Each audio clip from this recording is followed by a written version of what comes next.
પાણી છે અને આ ભેખડનું અંદર છે એ છતાંય આ પાણી મીઠું હોય છે. તો હાલો મિત્રો, આજે આપણે દર્શન કરવાના છે વરોડી માતાના. અને આ જગ્યા આવેલી છે વઢેરાથી રસ્તો આવે છે અને એના બોર્ડ પણ મારેલો છે વઢેરાથી. ત્યાં બહુ મસ્તની એક જગ્યા છે વરોડી માતાજીનું સ્થાનક છે દરિયાને કાંઠે. તો આવા જ વિડીયો જોવા માટે મારી ચેનલને લાઈક શેર અને સબસ્ક્રાઈબ પણ કરી લેજો. તો બિલકુલ દરિયાની કિનારે કંઈક આવી જગ્યા છે અને આ મંદિર છે. મંદિરની અંદર જઈએ, માતાજીના દર્શન કરાવીએ અને આજુબાજુમાં ઘણી બધી જગ્યા છે એ પણ તમને બતાવું.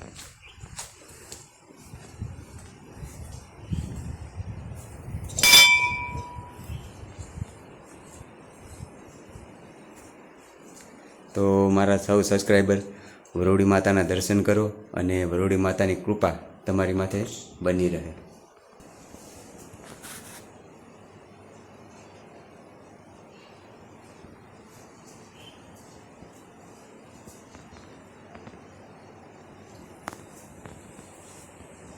તો કાંઈક આવી નવી જગ્યા તમને બતાવું છું. બહુ એટલે બહુ વ્યવસ્થા પણ છે અહીંયા. જો તમે આવ્યા હોય તો એકદમ અનોખો અનુભવ થાય છે. અને આ ધજા તો આપણે જે રસ્તામાં હોય ને દૂર ત્યાંથી દેખાય છે. ગાડીઓ બાડીઓ પાર્કિંગ કરવાની બધી વ્યવસ્થા છે. રહેવા માટે જો બાળકો માટે ઘોડિયા ને બધું સામે જગ્યાએ છે ને કાંઈક એટલી બધી મોટી જગ્યા છે. હવે આ જગ્યાએ એક વીવડો આવેલો છે એકદમ દરિયાને કાંઠે છે. એ હું તમને બતાવું. એ આપણે અહીંથી જવાનું છે. જ્યાં પણ બહુ મોટી જગ્યા છે. વરોડી માતાજીનું મંદિર પણ નાનું અમથું છે. એ જગ્યાએ પણ આપણે જઈએ અને વીવડો તમને બતાવું છું. એ વીવડામાં પાણી હોય જ છે એકદમ દરિયાને કાંઠે. એ પણ તમને હમણાં બતાવવાનું છે. જો કાંઈક આ રીતની જગ્યા છે ને આ બે કલેજા જો અહીં બેઠા છે નીચે. એક કલેજો માવો બનાવે ને એક કલેજાને તો રમવા સિવાય બીજું કંઈ ન હોવું જોઈએ.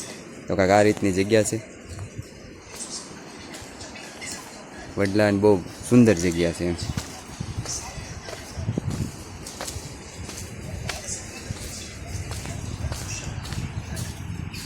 તો અહીંયા ભોયરા પણ છે. જરા પહેલાં વાય બતાવે, પહેલાં ભોયરા બતાવી દઉં. જો કે આપણે અંદર જવું નથી પણ બહારથી બતાવી દઉં. જો આ રીતના અંદર ભોયરા છે. અહીંથી પણ ભોયરું છે. જો હાલ શું કાંઈ અહીંથી આપણે નીચે ઉતરી જઈએ અને આ બિલકુલ દરિયાની કિનારે છે. અને અહીંયા પણ નાનું મંદિર છે. એ પણ વરોડી માતાજીનું જ છે. જેમ કે હવન ને એવું થતું હોય છે મંદિરના કિનારે.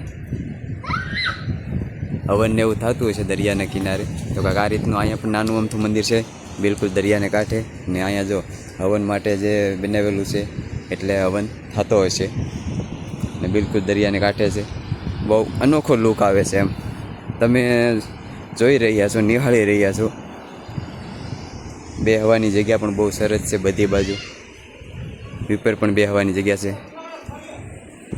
અને હવે તમને બતાવું છું જે વીવડો મેં તમને કીધો ને. તમે જો આ દરિયાની ભેખડું ને જો અહીંયા આપણે જવાનું છે.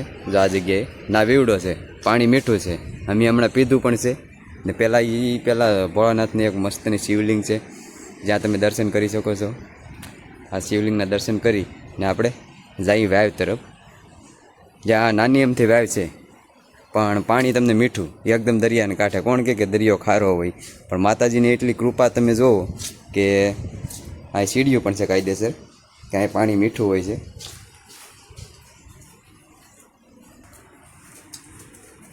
તો અહીંયા જો એવડામાં પાણી કેટલું છે, એટલું પાણી છે અને આ ભેખડનું અંદર છે.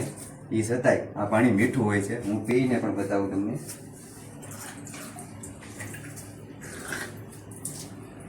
એકદમ મીઠું પાણી, જેવું તમે ઘેર પીતા હોય ને એવું વીવડામાં પાણી છે.